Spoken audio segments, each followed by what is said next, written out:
Module নিয়ে আলোচনা করেছিলাম। তো আজকে আমাদের যেটা নিয়ে আলোচনা করব সেটা হলো 15 নম্বর মডিউল। তো 15 নম্বর মডিউল এটা নিয়ে আলোচনা করব। আর আপনাদের মিড টার্ম এক্সামের সিলেবাস হলো 1 থেকে 15। 8 থেকে 15 না, 1 থেকে 15। তবে 8 থেকে 15 এর ভিতরে প্রশ্ন বেশি আসবে। 8 থেকে 15 এর ভিতরে প্রশ্ন বেশি আসবে। আর 1 থেকে 7 পর্যন্ত কম আসবে প্রশ্ন। 1 থেকে 7 পর্যন্ত প্রশ্ন কম আসবে। তো হাইজ, নেফাজ ও ইস্তেহাজা এই বিষয় নিয়ে আলোচনা এখানে। জি, ভাইদের ভিতরে একটু কথা বলবেন, কথা ক্লিয়ার শুনতে পাচ্ছেন কিনা? জি উস্তাদ, জি শুনতে উস্তাদ, পাচ্ছি। হ্যাঁ, জি, তাহলে আমাদের এখানে আলোচনা থাকবে সেটা হলো হাইজ, নেফাজ এবং ইস্তেহাজা কাকে বলে এটা নিয়ে আলোচনা। তাহলে হাইজ বা যেটাকে মাসিক বলা হয়, মেন্স বলা হয়, আরো অনেক কিছু। তো এটা কি জিনিস? তো বলেছিলাম যে মহিলারা প্রত্যেক মাসে অসুস্থ হয়। মহিলারা প্রত্যেক মাসে অসুস্থ হয়, নির্দিষ্ট কিছু দিনে তাদের নামাজ থাকে না। তো এটাকে হাইজ বলা হয়। এটাকে হাইজ বলা হয়। তাহলে প্রত্যেক মাসে যে অসুস্থ হয় এটাকে কি বলা হয়? হায়েস। হাইজ বলা হয়। প্রত্যেক মাসে যে অসুস্থ হয় এটাকে কি বলে? হায়েস। হাইজ বলা হয়। সন্তান প্রসবের পর সন্তান প্রসবের পর সর্বোচ্চ 40 দিন পর্যন্ত, সন্তান প্রসবের পর সর্বোচ্চ 40 দিন পর্যন্ত যে নামাজ থাকে না, অসুস্থ থাকে, এটাকে নিফাজ বলা হয়।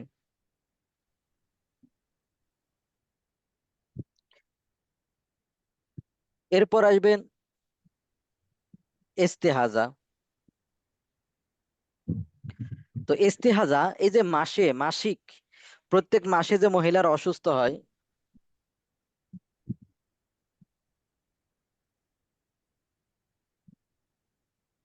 তো প্রত্যেক মাসে যে মহিলার অসুস্থ হয় অথবা সন্তান প্রসবের পরে যে অসুস্থ হয়,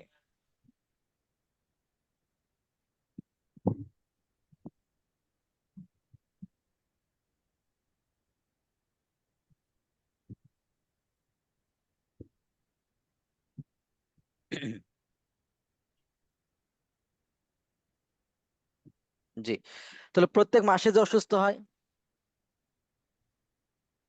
অথবা ওই যে সন্তান প্রসবের পর যে অসুস্থ হয়, এইটা ছাড়া অন্য সময় যেটা হয় সেটাকে বলা হয় ইস্তেহাজা।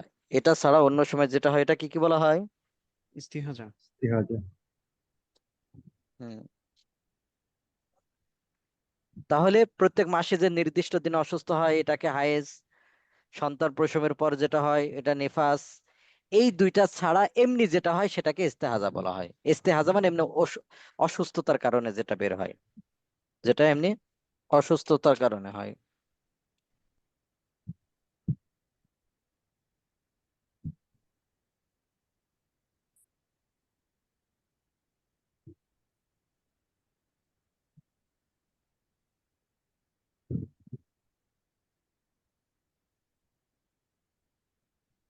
তো এখান থেকে আমরা পড়বো যে মহিলাদেরকে আল্লাহ তাআলা এমন একটা অসুস্থতা দিয়েছেন যে প্রত্যেক মাসে তাদের ব্লিডিং হয়, রক্ত প্রবাহিত হয়। প্রত্যেক মাসে নির্দিষ্ট দিনে তাদের নামাজ থাকে না। তো আয়েশা রাদিয়াল্লাহু তাআলা আনহা থেকে বর্ণিত, তিনি বলেন, আমরা রাসূল সাল্লাল্লাহু আলাইহি সাল্লামের সঙ্গে বের হলাম হজ করা ব্যতীত, আমাদের আর কোনো উদ্দেশ্য ছিল না।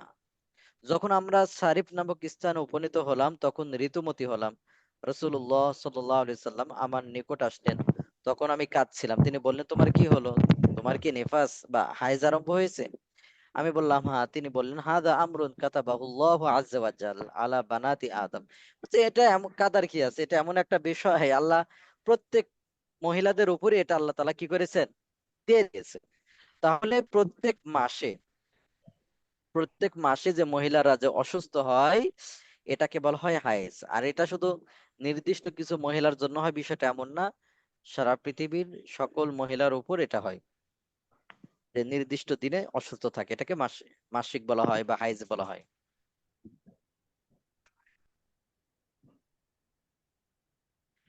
তো এই অসুস্থতা কবে থেকে হতে পারে? একজন মহিলার এটা শুরু হতে পারে, এই অসুস্থতা শুরু হতে পারে 9 বছর থেকে।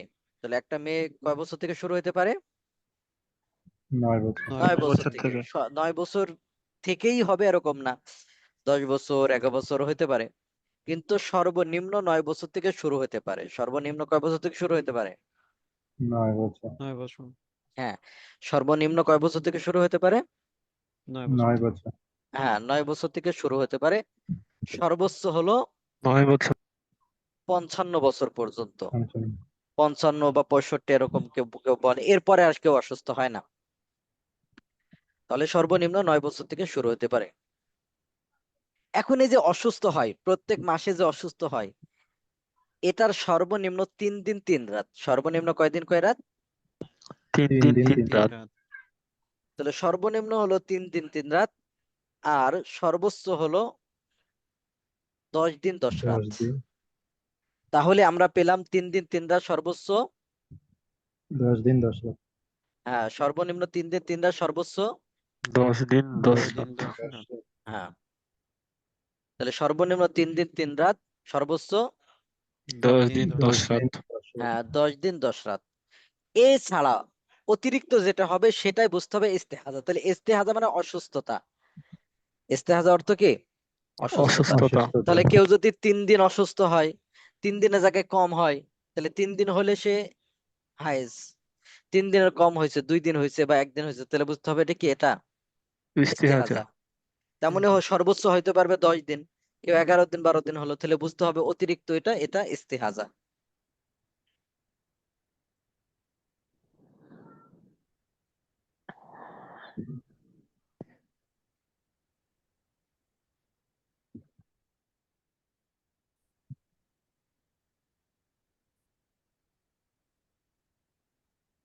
তো নিফাস কাকে বলে? নিফাস হলো সন্তান প্রসবের পর, সন্তান প্রসবের পর সর্বনিম্ন কোনো সময়সীমা নেই, সর্বোচ্চ 40 দিন পর্যন্ত অসুস্থ থাকে বা নামাজ থাকে না মহিলার। তাহলে সর্বনিম্নের করে কি নাই? সীমা নেই। সময়সীমা। সময়সীমা হ্যাঁ নেই। হ্যাঁ, সর্বনিম্ন সময়সীমা নেই, সর্বোচ্চ কতদিন? 40 দিন। 40 40 দিন। দিন।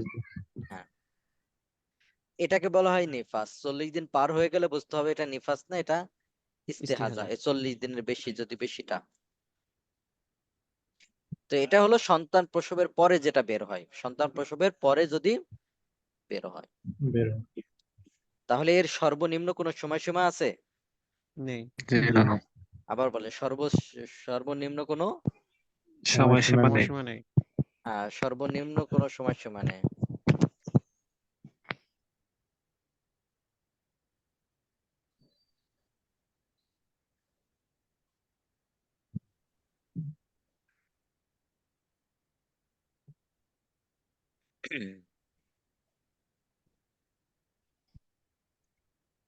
তো এখান থেকে এটা তো আমরা পড়লাম।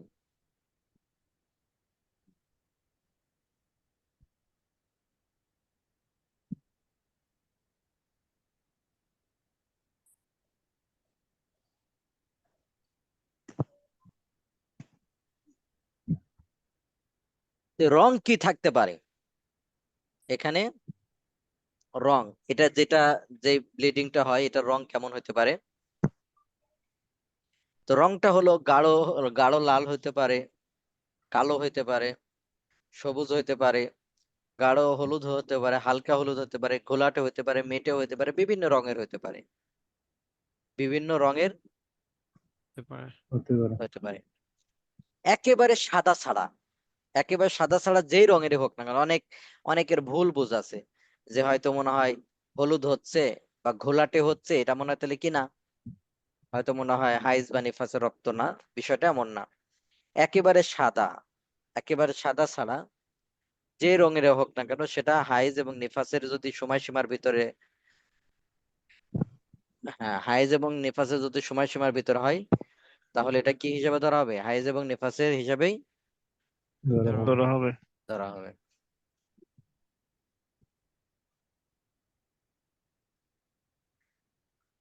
এখন ইস্তেহাজা কাকে বলে? একটা উদাহরণ মনে করেন, আমরা বললাম যে ভাই এখানে 3 শ্রেণীর লোক আছে কোন একটা অনুষ্ঠানে, কথার কথা। একটা হলো পুলিশ, একটা হলো ডাক্তার, একটা হলো ইঞ্জিনিয়ার। তো ইঞ্জিনিয়ার যারা আছে তারা এরকম পোশাক পরে আছে, ডাক্তার যারা আছে তারা এরকম পোশাক পরে আছে,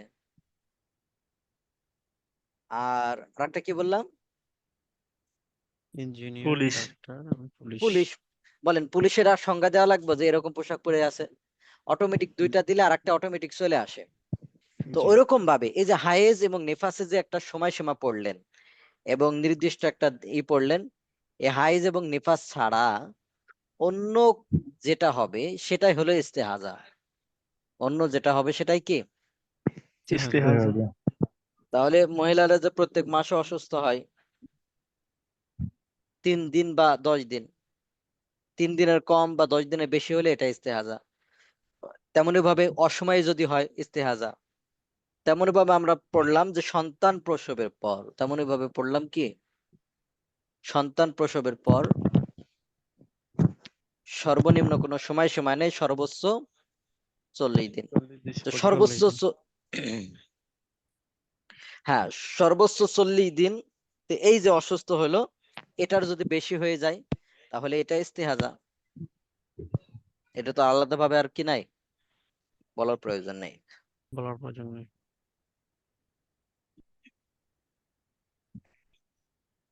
তো ইস্তেহাজার কোনো সময়সীমা নেই। ইস্তেহাজার কি নাই? সময়সীমা নেই। নেই। হ্যাঁ, ইস্তেহাজার কোনো সময়সীমা নেই। কয়েক বছরও হইতে পারে। ইস্তেহাজা শুরু হলে কি হতে পারে? কয়েক বছর। কয়েক তো বছর আয়েশা হতে পারে। রাদিয়াল্লাহু তাআলা আনহা থেকে বর্ণিত, তিনি বলেন রাসূলুল্লাহ সাল্লাল্লাহু আলাইহি সাল্লামের শেলিকা আব্দুর রহমান ইবনে আউফ রাদিয়াল্লাহু তাআলা আনহু এর স্ত্রী উম্মু হাবিবা বিনতে জাহাশ এর 7 বছর পর্যন্ত ইস্তেহাজা অব্যাহত ছিল। কয় বছর পর্যন্ত? 7 বছর 7 পর্যন্ত। বছর। 7 বছর। মাঝে মধ্যে আমার একটা আশ্চর্য লাগে। আশ্চর্য হলো, দেখবেন আমাদের ভিতরে অনেক অভিযোগ। মাঝে মধ্যে আমরা বলি আমি নামাজ পড়ি, এটা করি, তাও আমার অভাব অনটন কেন আল্লাহ দেন? ভাই রসুল যারা ছিলেন, নবী ছিলেন, বলেন তাদের থেকে কি অভাব অনটন আমাদের বেশি? জি না। জি না। বলেন তাহলে, বলেন তারা কি বলতো? তারা রসুল থাকে, নবী থাকে, তারপরে যে অভাব অনটন, শহীদ হয়েছে, আরো কত কিছু। তেমনি ভাবে সাহাবাই কেরাম দেখেন কত ত্যাগ স্বীকার করছে, কত কি করছে, ত্যাগ ত্যাগ স্বীকার স্বীকার করছে। এই করেছে। যেখানে দেখেন মহিলা সাহাবিয়া।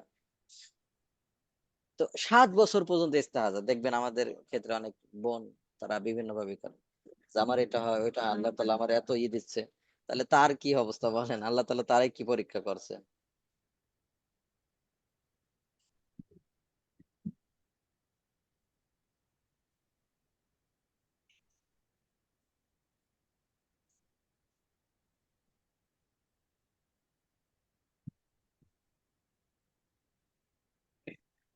তো তিনি এ বিষয়ে রাসূলুল্লাহ সাল্লাল্লাহু আলাইহি সাল্লামের নিকট মাসালা জানতে চাইলে রাসূল সাল্লাল্লাহু আলাইহি ওয়াসাল্লাম বললেন এটা হাইজ নয়, এটা শিরার রক্ত বিশেষ। হ্যাঁ, এরপরে কিছু কথা বলছেন।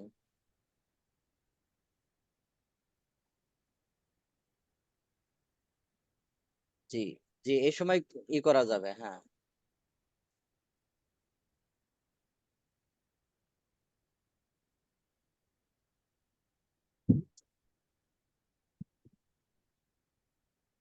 ইস্তেহাজা অবস্থায় কি করা যাবে?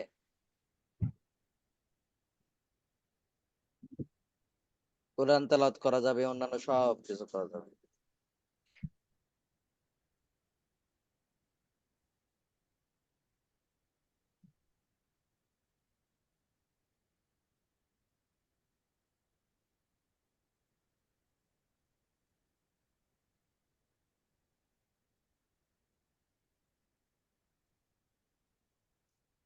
তো হাইজ এবং নেফাস চলাকালীন সময় কি কি নিষিদ্ধ? হাইজ এবং নেফাস চলাকালীন সময় কিছু বিষয় নিষিদ্ধ। হাইজ এবং নেফাস চলাকালীন সময় কি কিছু বিষয় নিষিদ্ধ। হাইজ এবং চলাকালীন সময়ে কিছু বিষয় কি নিষিদ্ধ। নিষিদ্ধ।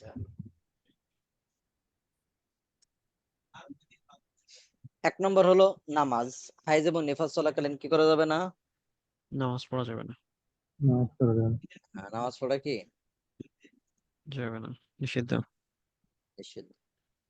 তাহলে কারো হাইজ এবং নিফাস যদি চলে, তাহলে হাইজ মানে প্রত্যেক মাসে তাদের নামাজ থাকে না, এই সময় নামাজ পড়া লাগে না। 3 দিন বা 5 দিন অসুস্থ হয়, এই সময় কি পড়া লাগে না? নামাজ পড়া লাগে লাগে না, না। আল্লাহ তাআলা মাফ করে দিছে।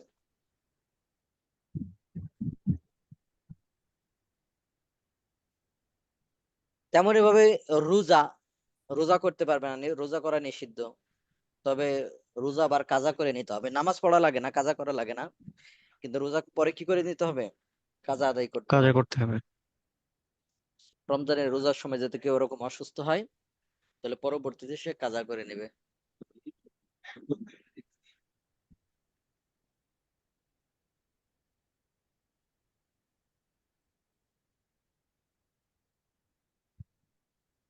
কাবা শরীফ তাওয়াফ, কাবা শরীফ তাওয়াফ, তাহলে কাবা শরীফ তাওয়াফ করা নিষিদ্ধ। হাইজ এবং নেফাস চলাকালীন সময়ে কাবা শরীফ কি করা? তাওয়াফ করা। নিষিদ্ধ। নিষিদ্ধ। তেমনি ভাবে কোরআন তেলাওয়াত ও স্পর্শ করা নিষিদ্ধ। এখানে আমি আপনাদেরকে আলোচনা করেছিলাম যে ফিকে হানাফি অনুযায়ী, ফিকে হানাফি অনুযায়ী কোরআন দেখে পড়া, মোবাইলে পড়া, মুখস্থ পড়া, স্পর্শ করা এসব নিষেধ। কুরআনুল কারীম হাইজ এবং নিফাস চলাকালীন সময়ে দেখে দেখে পড়া, কোরআন দেখে পড়া, মোবাইল দেখে পড়া, যেইভাবে হোক কোরআন তেলাওয়াত করা নিষেধ। যদি একান্ত কেউ পড়তে চায় তাহলে ভেঙে ভেঙে পড়বে। একান্ত কেউ পড়তে চাইলে কি করে পড়বে? ভেঙে ভেঙে পড়বে। ভেঙে ভেঙে একান্ত কেউ পড়তে চাইলে ভেঙে ভেঙে পড়বে, শব্দ শব্দ পড়বে। আর দোয়ার আয়াতগুলো, কোরআনুল কারীমের দোয়ার আয়াতগুলো, কোরআনুল কারীমের দোয়ার আয়াতগুলো। আয়াতগুলো, তেমনি ভাবে রুকিয়ার যে আয়াতগুলো আছে, সকাল সন্ধ্যায় হেফাজতের নিয়তে যে আয়াতগুলো পড়া হয়, ওইগুলো পড়া যাবে। ওইগুলো কি করা যাবে? পড়া যাবে। পড়া যাবে।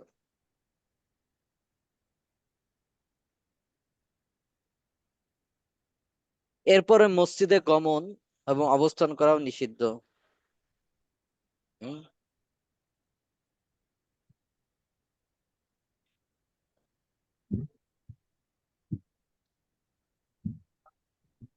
ওইরকম ভাবে মসজিদে গমন এবং অবস্থান করাও কি নিষিদ্ধ।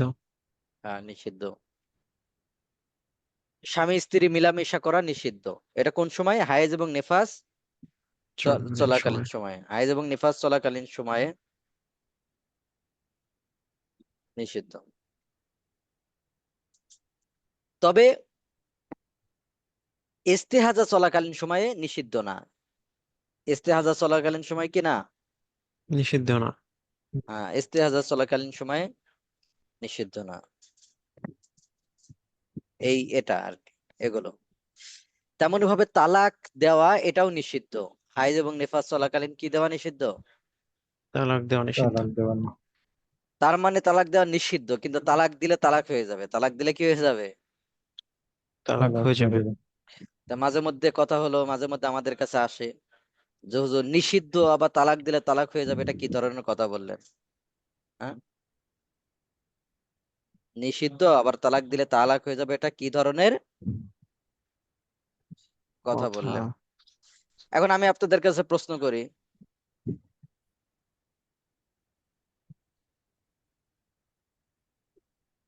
বলেন, আমি আপনার জন্য করি, বলেন, মানুষ হত্যা করা কি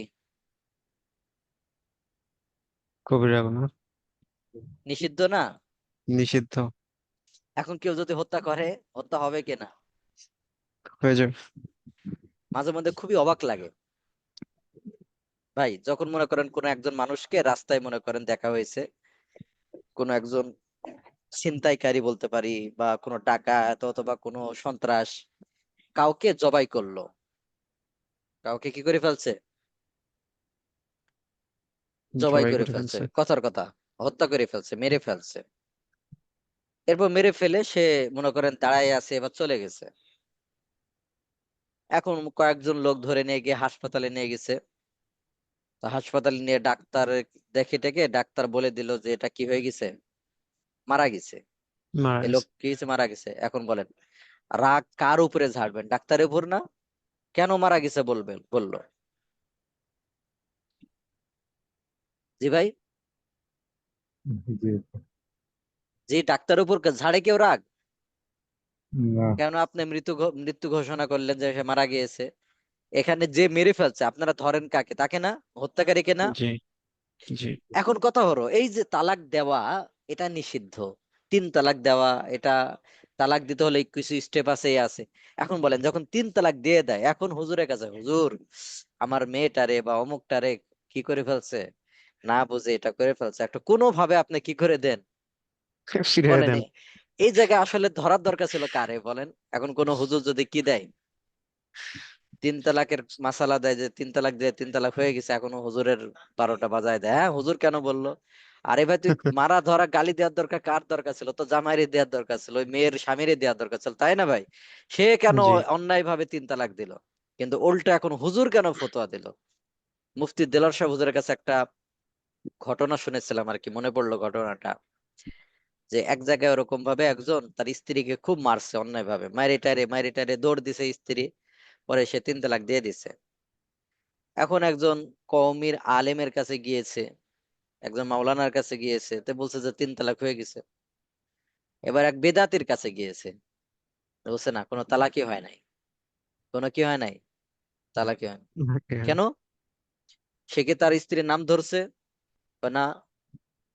সে কি তার স্ত্রীর দিকে হাত দিয়ে ইশারা করছে? কয় না। তার স্ত্রীকে তার কাছে ছিল ওই সময়? কয় না, দৌড় দিয়ে চলে গেছে, মারতে মারতে ছিল, পরে দৌড় দিয়ে পালাইছে। তাহলে কিভাবে তালাক হয়? নাম ধরে নাই, ইশারা করে নাই, কাছে ছিল না, তাহলে কেন তালাক? কোনো তালাকই নাই। এখন দুইজন দুই রকম ফতোয়া দিয়ে দিচ্ছে, এখন বিতর্ক অনুষ্ঠান হবে যে, তো কওমির যে আলেম এ আবার কথা বলতে পারেন, কিছু আছে না অনেক শিক্ষিত কিন্তু কথা বলতে পারেন, এমন আছে কিনা? জি। জি আছে। স্যার। একজনকে কথা বলতে দেওয়া হয়েছে, মনে করেন পার্লামেন্টে। কথা বলতে গিয়ে সে বলতেছে, মাননীয় কালভার্ট সাহেব আমাদের একটা স্পিকার দরকার। মাননীয় কালভার্ট সাহেব আমাদের কি দরকার? একটা স্পিকার স্পিকার দরকার। দরকার। স্পিকার। বলতেছে মাননীয় সংসদ সদস্য আপনার বক্তব্য ভুল হচ্ছে। তা আবারও বলতে কি, মাননীয় কালভার্ট সাহেব আমাদের কি দরকার? একটা স্পিকার স্পিকার দরকার। দরকার। স্পিকার দরকার। বলেন অনেকের আছে না যোগ্যতা অনেক কিন্তু কথা বলতে পারেন না, ওইরকম ওই আলেম অনেক ভালো কিন্তু কথা বলতে পারে না। এখন বিতর্ক অনুষ্ঠান, তো আর একজন বলতেছে হুজুর কোনো সমস্যা না, আমি আছি আপনার সাথে, চলেন। তো বিতর্ক অনুষ্ঠানে গেলে যে যারা বলছে যে কোনো তালাকি হবে না, নাম ধরলে, নাম না ধরলে, ইঙ্গিত না দিলে, কাছে না থাকলে তালাকি হয় নাই, তো ওই স্টেজে ওই লোক বসছে। তো ওই লোক আবার খুব মুখ চলে বুঝছেন, জি বুঝছি। মুখ চলে থাকে। গালাগাল করে। তো ওই লোক উল্টা পাল্টা শুরু করছে, গালাগালি শুরু করছে। এখন ওই যে যারা বলছে তালাক হবে না, বেদাতি বলেন, তারা বলছে হ্যাঁ এত বড় খারাপ, এত বড়ই আমাদেরকে গালি দেয়, এ দেয়, চিল্লাপাল্লা শুরু করছে। এখন ওই লোক বলছে হ্যাঁ, আরেকজন বলতেছে হ্যাঁ, আপনার কি নাম ধরছে, আপনাদেরকে কি হাত দিয়ে ইশারা করছে? বলেন এগুলো করছে? কয় না করে না, আমি কি বুঝি না এই গালিগুলো কাকে দিচ্ছে? আমি কি কিছু বুঝি না, এই গালিগুলো তো আমারই দিচ্ছে। বুঝছেন? তো এই গালি তো নামও ধরে না, ইশারাও করে না, তাহলে এই গালি দিলে যদি তারে লাগে তাহলে কি বলেন? তো এতক্ষণ তার স্ত্রীকে মারধর করে বলেন দৌড় দিছে, তখন তালাক দিছে, কারে দিছে তাহলে? স্ত্রীকে দিছে। হ্যাঁ। তো এখন কথা হলো এই যে মারধর একান্ত করলে কারে করবেন? কথার কথা বলতেছে, যে তালাক দিচ্ছে তারে না। এখন কি জি। জন্য তালাক দিছে, এটা বৈধ কিনা বা কি, যদি অন্যায় স্ত্রী করে থাকে, অনেক ক্ষেত্রে হয় অন্যায় স্ত্রী করে থাকে, তখন আমরাই বলি যে তারে কি করেন, এই ব্যবস্থা করেন পারিবারিক ভাবে, যদি বড় ধরনের কোনো অন্যায় করছে। আর অন্যায় ছাড়া যদি কি এমনি তালাক দিয়ে দেয়, তাহলে কারে মারধর করবেন? কথার কথা, বা মারধর বলে না যাই বলেন, পকেট দেওয়ারে কারে দিবেন? হুজুরে দিবেন কেন? তিন জামাইরে। তালাক দিয়ে দিল, তাই নাকি? 3 তালাকের ফতোয়া দিয়েছে ভাই, এরকমই হয় মাঝে মধ্যে। কিছু বান্দা একবারে নাসো, কয় আমার মাথা ঠিক ছিল না, রাগের মাথায় দিছে। আরে ভাই রাগের মাথায় তো দেয়, কেউ খুশি মনে দেয়? বলেন, কি খুশি মনে স্ত্রী রেখে এটা দেয়? বলেন। জি না। রাগের মাথায় তো দেয়, আপনি রাগের মাথায় দিয়ে অন্য কথা বলতে পারলেন না, তো আমার মাথা ঠিক ছিল না, তো মাথা ঠিক ছিল না চলে গালি দিতে পারতেন, আপনি এই শব্দ কেন বললেন? মাথা যদি ঠিক না থাকে, এত লক্ষ লক্ষ শব্দ বাদ দিয়ে আপনি এই শব্দ কেন বললেন? হ্যাঁ, এটা কোনো ওজন না। যাই হোক, এমনি বললাম আর কি ঘটনা। পবিত্র হওয়ার সাথে গোসল করা ওয়াজিব।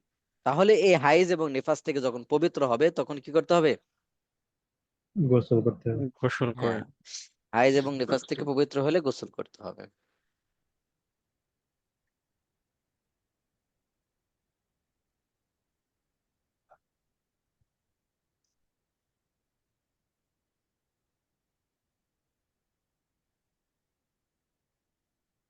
জি, তাহলে আমরা এখানে পড়লাম যে ইস্তেহাজার কোনো কি নাই, সময় সীমা নেই। সময় সময় নেই। সময় এখানে দীর্ঘ সময় হতে পারে, এখানে কিছু উদাহরণ আমরা পড়ছি। এরপর কি কি কাজ নিষিদ্ধ এগুলো পড়লাম। এর ভিতরে নামাজ প্রথমটা আছে, নামাজ পড়া কি নিষিদ্ধ। নিষিদ্ধ। আর এই নামাজগুলোর কাজা করা লাগবে না। এই নিষিদ্ধ হাইজ এবং নিফাস চলাকালীন যে নামাজগুলো আছে, এই নামাজগুলো কি করা লাগবে না? কাজা করতে হবে কাজও না। করা লাগবে। হ্যাঁ, কাজা করা লাগবে, পড়া লাগবে না।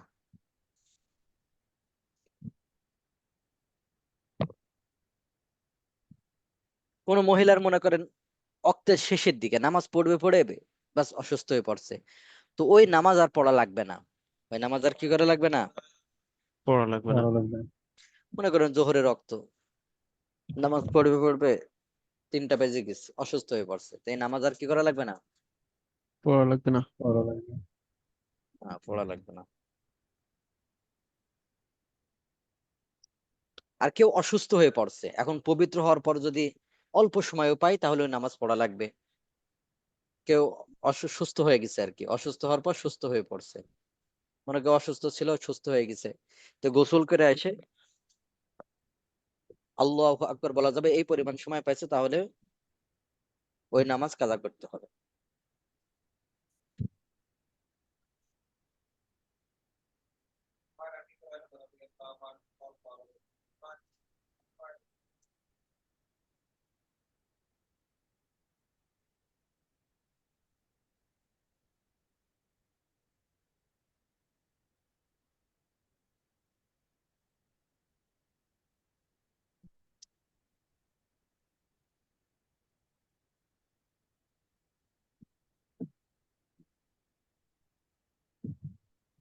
এখান থেকে রোজা, যে এই রোজা, নামাজ কিন্তু আর কাজা করা লাগে না, কিন্তু রোজা পরবর্তী কাজা আদায় করতে হবে। রোজা কি করতে হবে? কাজা আদায় করতে হবে। কাজা আদায় করতে হবে। কাজা আদায় করতে হবে।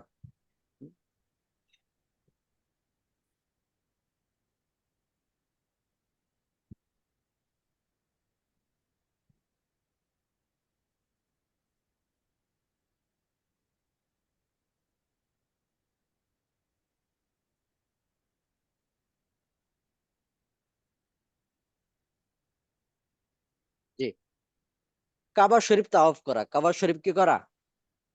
মাফ করা। তাওয়াফ করা। হ্যাঁ, এটাও নিষিদ্ধ। ঋতুবর্তী নারীর জন্য কাবা শরীফের তাওয়াফ, ফরজ নফল তাওয়াফ করা হারাম। যদি করা হয় তাহলে শুদ্ধ হবে না। তবে হজ ও উমরার অন্যান্য কাজ, যেমন সাফা মারার মধ্যবর্তী স্থানে দৌড়ানো, আরাফার ময়দান অবস্থান করা, মুজদালিফা ও মিনায় রাত্রি যাপন করা, জামরায় পাথর নিক্ষেপ করা ইত্যাদি হারাম নয়, এগুলো করা যাবে। অন্যান্য যে কাজ আছে এগুলো কি করা করা যায়? যাবে। বাকিগুলো করা যাবে। হ্যাঁ, বাকিগুলো করা যাবে।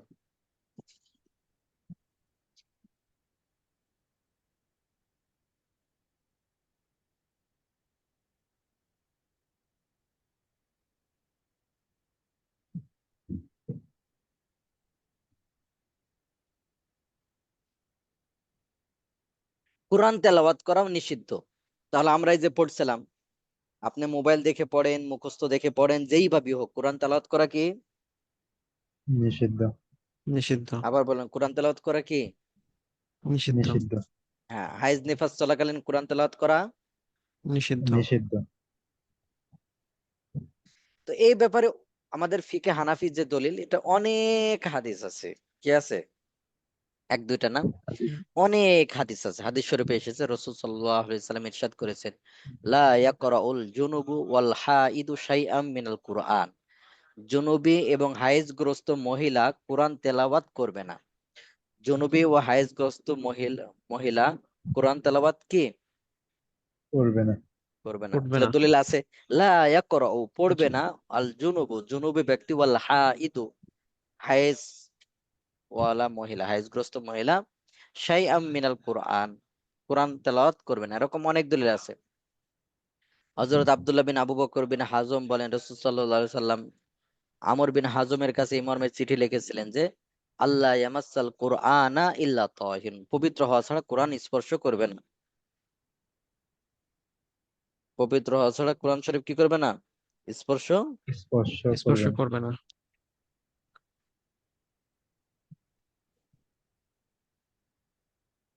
তো একান্ত যদি কেউ পড়তে চায় এভাবে, যে শুধু চোখ দিয়ে দেখে অথবা মুখ দিয়ে উচ্চারণ ব্যতীত শুধু মনে মনে পড়ে, তাহলে কোনো অসুবিধা নাই। উচ্চারণ করে তো পড়া জায়েজ হবে না। এখন চোখ দিয়ে দেখতেছে, চোখ দিয়ে দেখতেছে, এভাবে যদি পড়ে, মনে মনে পড়তেছে, তাহলে সমস্যা নাই, এটা করা যাবে।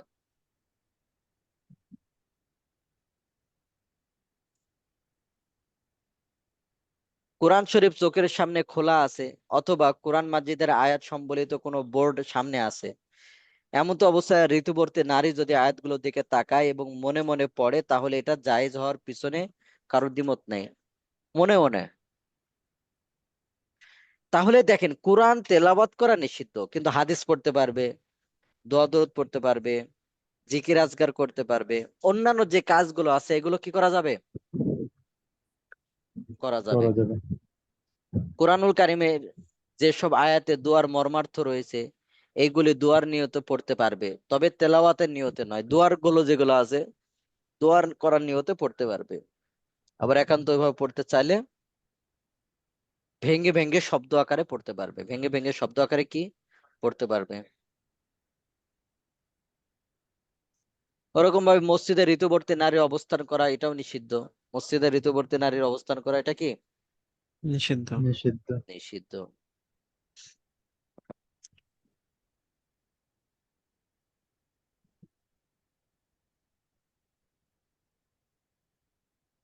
তো স্বামী স্ত্রী মিলামেশা করা, এটা নিষিদ্ধ, মানে মূল কাজ এটা নিষিদ্ধ। এছাড়া অন্যান্য যে বিষয়গুলো আছে, একসাথে খানা খাওয়া, একসাথে উঠা বসা করা, একসাথে অন্যান্য বিষয়গুলো করা, এগুলো জায়েজ। মূল বিষয়টা ছাড়া এটা বাকিগুলো করা যাবে।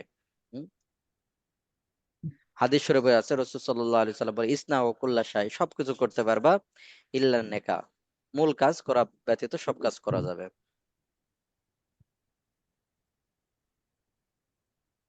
এখান থেকে একটা আনুষঙ্গিক কিছু বিষয় হঠাৎ মনে পড়লো, তাই অনেকে দেখবেন বলে ইসলাম নারীর অধিকার কম দিয়েছে। বলেন, ইসলাম কি নারীর অধিকার কম দিয়েছে না বেশি দিয়েছে? বেশি দিয়েছে। বেশি দিয়ে। অনেকে এটা করতে পারে, বেশি কিভাবে দিল?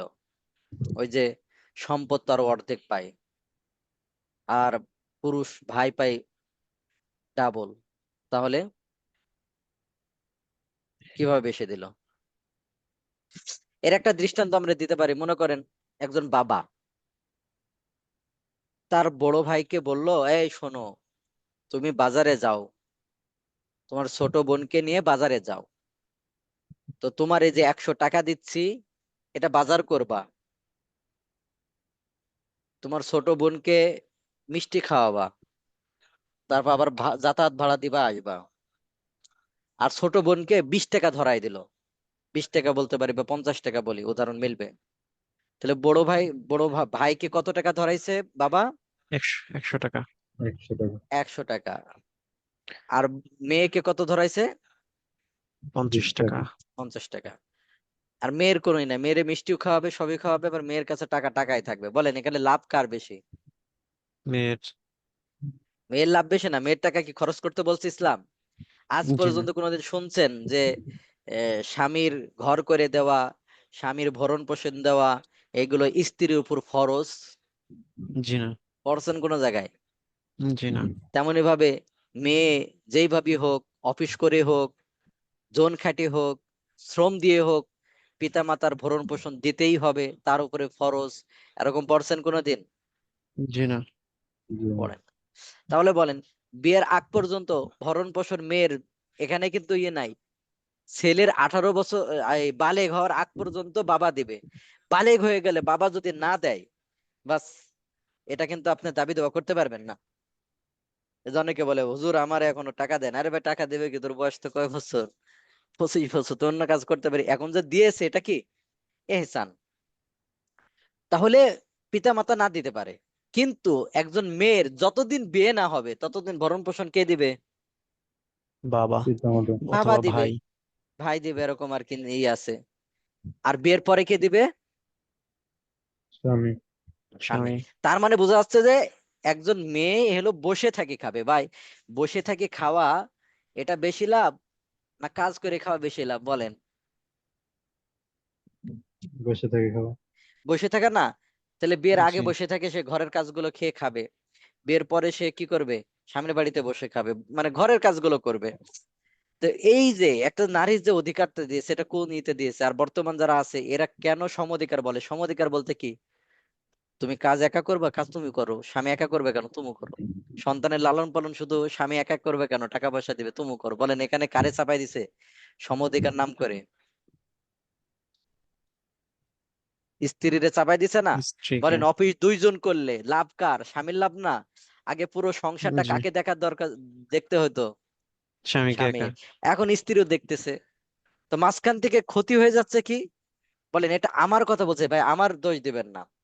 আমি খালি পত্রিকার রিপোর্ট বলতেছি।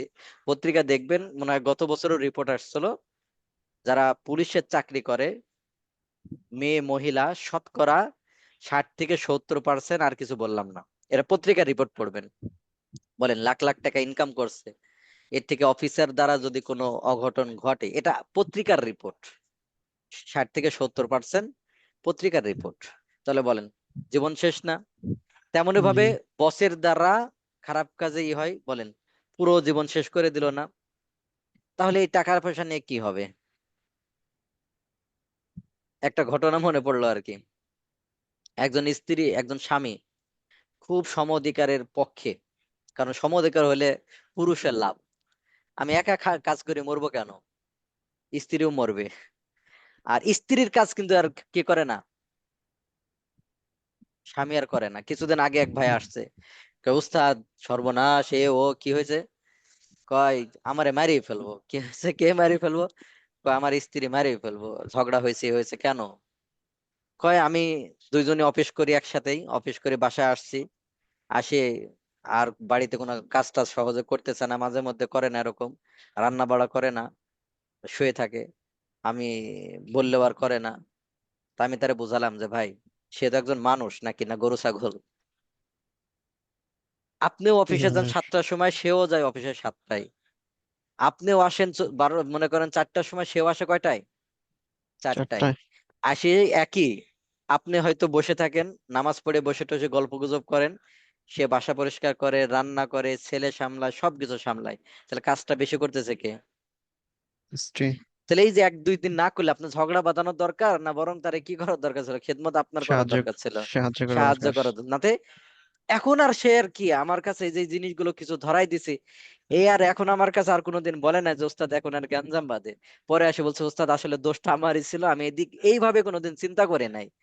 কি করে নাই? চিন্তা করে এইভাবে নাই। কোনোদিন চিন্তা করে নাই।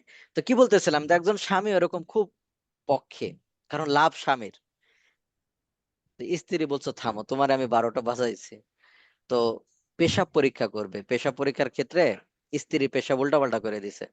তো ডাক্তার বলছে যে সুখবর, এই পেশাব যার, তার সুখবর, 3 মাসের তার বাচ্চা আছে পেটে।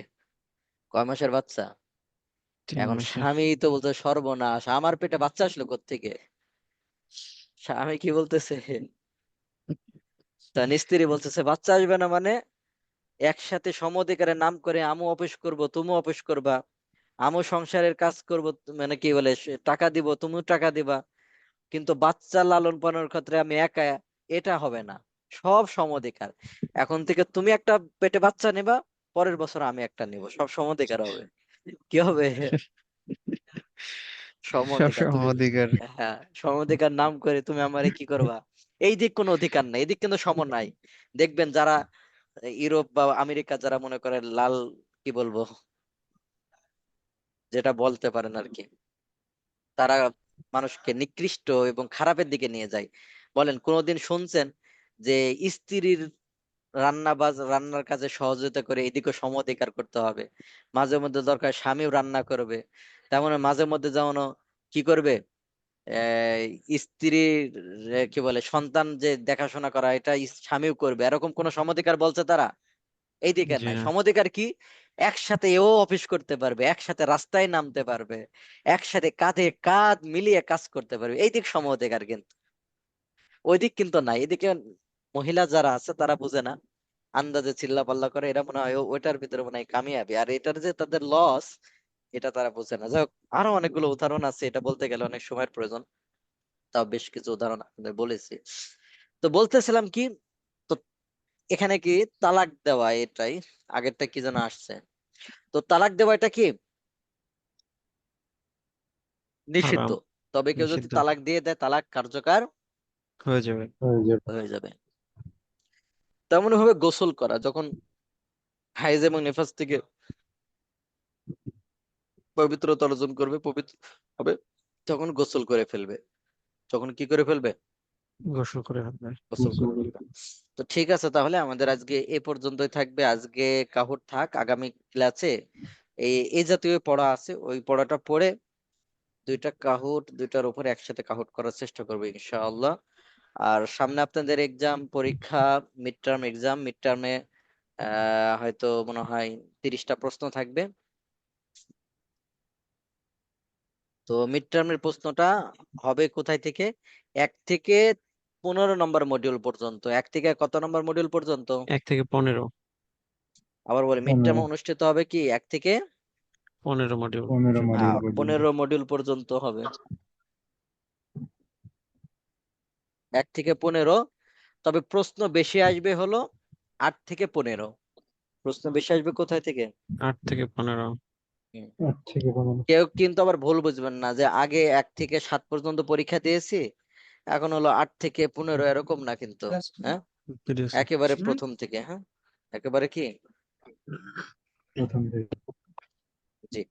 ঠিক আছে, তাহলে আমাদের এই পর্যন্তই। কারো যদি প্রশ্ন থাকে তাহলে আমরা প্রশ্ন করতে পারি, হাত ওঠে, হ্যান্ড রেজ জি করে। উস্তাদ, আহ, আমার একটা প্রশ্ন ছিল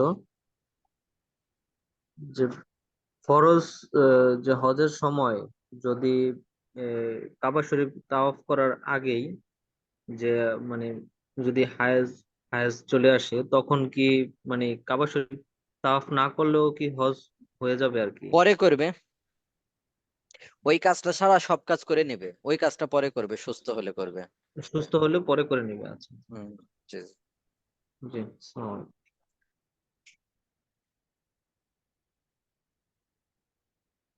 ঠিক আছে তাহলে ভাই, হ্যাঁ হাত ওঠান, তাহলে আমরা ইয়ে করে দিই।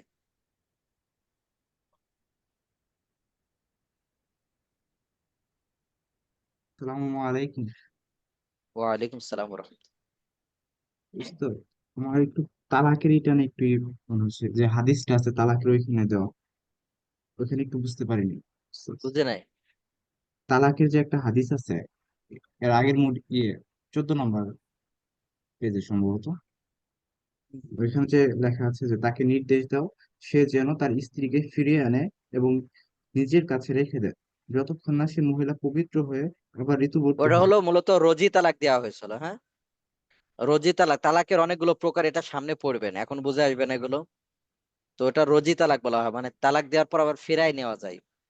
মূলত ওই তালাক দিয়েছিল, তো বলছে যে যেহেতু নিষেধ, তাহলে আবার ফিরাই নিয়ে আসুক। একান্ত তালাক দিতে হলে যখন সুস্থ থাকবে তখন তালাক দেবে, তাই।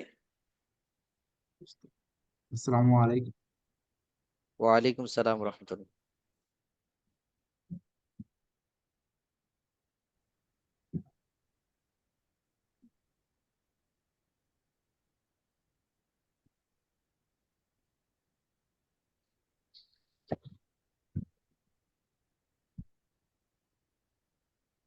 জি ভাই।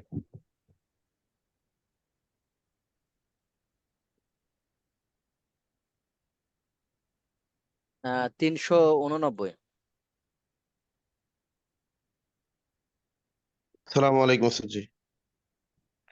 ওয়ালাইকুম সালাম রহমতুল্লাহ। ওস্তাদ জি, আমার টপিকস এর বাইরে একটা কোশ্চেন ছিল।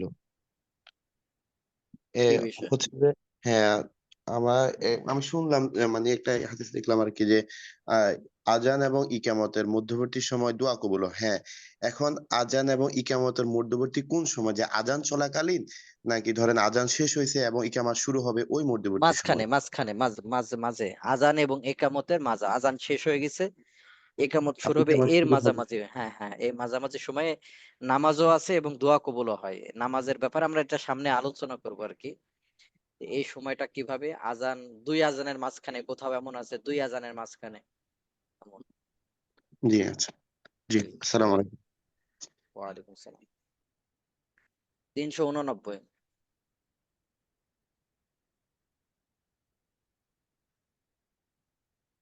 সালাম আলাইকুম উস্তাদ। ওয়ালাইকুম সালাম রহমতুল্লাহ। উস্তাদ, গত ক্লাসে আমি ব্যস্ত ছিলাম তো ক্লাসটা করতে পারি নাই। গত ক্লাসে কি পড়াইছিলেন উস্তাদ? গত ক্লাস কি পড়াইছি সবাই বলেন দেখি। জানাবাতের আহকাম। ওইটা আমি পড়ে নিবো আর কি উস্তাদ, এই জন্য হ্যাঁ, ওই যে ওইটা দেখে নেবেন। ওই যে এটা জিজ্ঞেস করারই না, ওইটা দেখবেন ক্যাম্পাসে ক্যাম্পাসে মডিউল আকারে দেওয়া আছে, মডিউলও দেওয়া আছে এবং ভিডিও দেখেন, ক্লাস নম্বর দেওয়া আছে ওখানে। এই আমি জন্য যে ওটা বইটা কিনছিলাম কিতাবুল ফিক, ওখান থেকে আহ পড়ে নিবো আর কি, এই এই জন্য। যে আগে থেকে পড়ে নেবেন। জি জি, ঠিক আছে।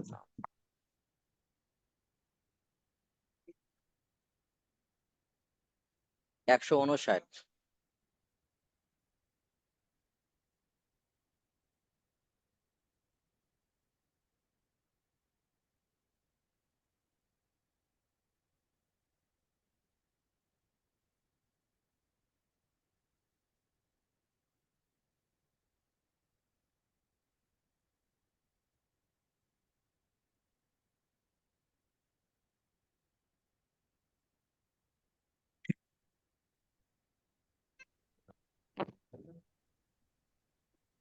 সালামু আলাইকুম।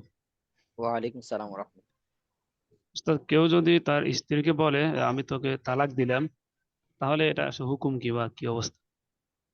তালাকে রোজি হয়, এক তালাকে রোজি হয়, এক তালাকে নিয়ত করলে, এগুলো ভাই পরে আলোচনা হবে। হ্যাঁ, তালাকের আলোচনা, তালাকের মাসালা এটা হলো একটু কঠিন, এজন্য পরে আলোচনা হবে আগামী সেমিস্টারে। আগামী না, পরের সেমিস্টারে তালাক সংক্রান্ত আলোচনা করবেন।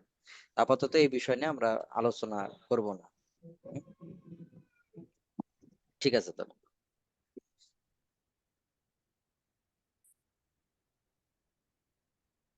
196। আসসালামু আলাইকুম রহমতুল্লাহ। ওয়ালাইকুম সালাম রাহমাতুল্লাহ। বুঝলেন, আমার প্রশ্নটা হলো ট্রফিকের বাইরে। সেটা হলো, আমি তো দক্ষিণ কোরিয়ায় অবস্থান করি। তো এখন 1:45 বাজে। তো দ্বিতীয় ক্লাসটা করার আমার পক্ষে খুব কঠিন হয়ে যায়। এমত অবস্থায় আমি কি করতে পারি? রাত, জি জি, এখন 1:45 বাজে।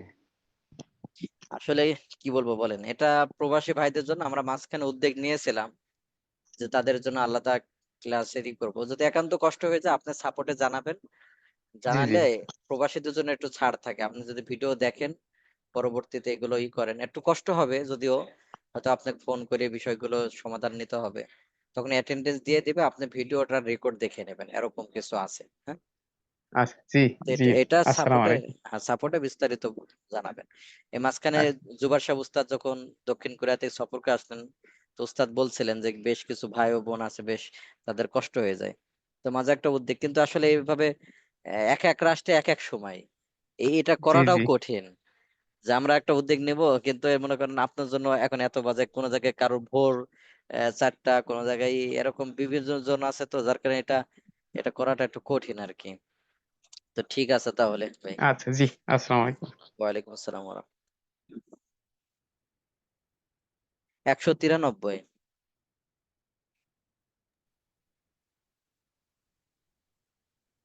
আমার হচ্ছে আগে একটা ফটো বলছিলেন যে হাইজ অবস্থায় হচ্ছে গোসল দিতে পারবে কিনা। তখন একটা রেফারেন্স হিসেবে আপনি যে বলছিলেন যে হাইজ অবস্থায় হযরত সাল্লাল্লাহু আলাইহি ওয়াসাল্লামের কোন এক স্ত্রী মসজিদে উনার কোপাল টিপে দিয়েছিলেন খুব সম্ভবত, এরকম কিছু একটা। বাট এখানে এটা বাইরে ধরছেন, থেকে, এটা বাইরে ও থেকে আচ্ছা আচ্ছা ভাই। ইতিকাফ থাকা অবস্থায় রাসূল সাল্লাল্লাহু আলাইহি সাল্লাম মাথা বের করে দিয়েছিলেন মসজিদে নববীর জানালা দিয়ে। তখন হলো আয়েশা রাদিয়াল্লাহু আনহা বাইরে থেকে আর কি।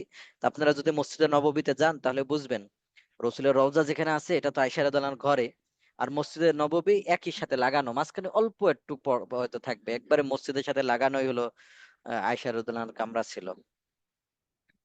এটা জানতাম না, এই জন্য একটু কনফিউজ ছিলাম, এখন ক্লিয়ার হয়ে গেছে। আসসালামু জি আলাইকুম।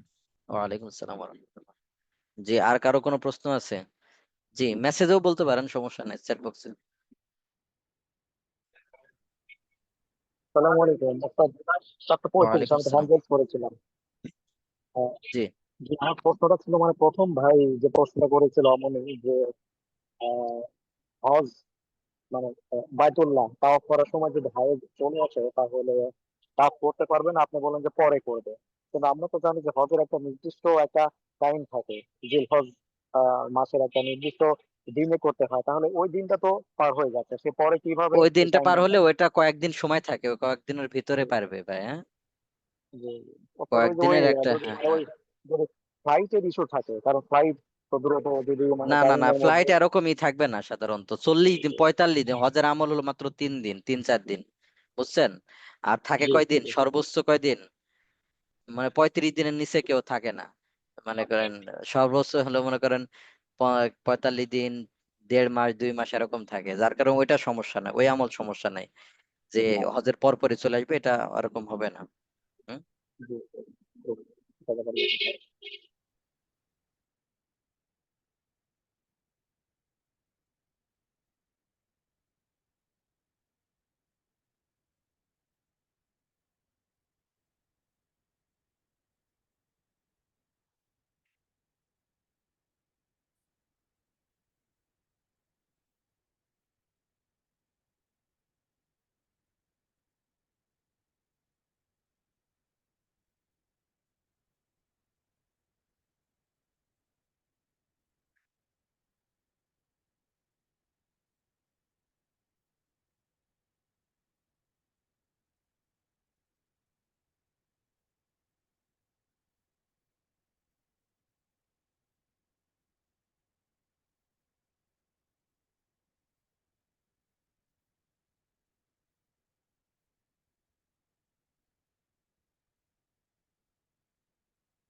জি, আর কারো কোনো প্রশ্ন আছে নিচে? জানাবার জুনুবি, জুনুব কি বোঝা যাচ্ছে আপনি ক্লাস করেন নাই। হ্যাঁ, এটা আলোচনা হয়েছে গত ক্লাসে। 4 রাকাত ফরজ নামাজের পরে 2 রাকাতে তো সূরা ফাতিহার সাথে অন্য সূরা মিলে হয় না, কিন্তু ভুলে তৃতীয় রাকাতে সূরা ফাতিহা ও বিসমিল্লাহির রহমানির রহিম বললে করণীয় কি? কিছু করা লাগবে না, সাহু সিজদা দেয়া লাগবে না।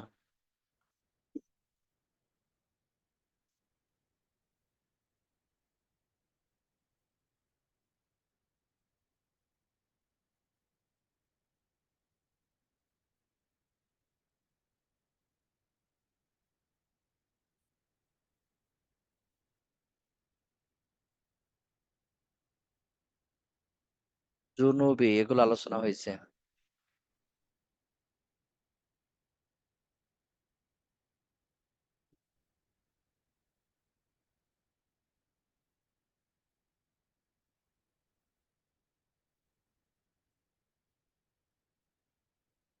ঠিক আছে তাহলে।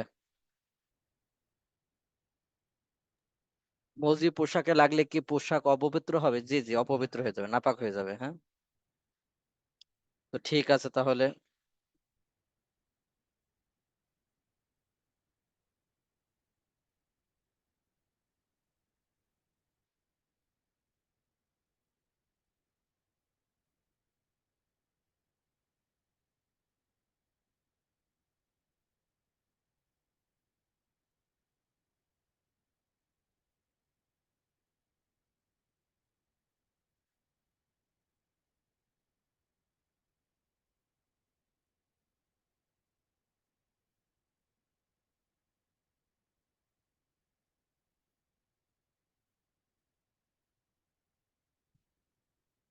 ঠিক আছে তাহলে এই পর্যন্ত। আল্লাহ তাআলা সবাইকে, আল্লাহ তাআলা কবুল করেন। সুবহানাকাল্লাহ। আমিন।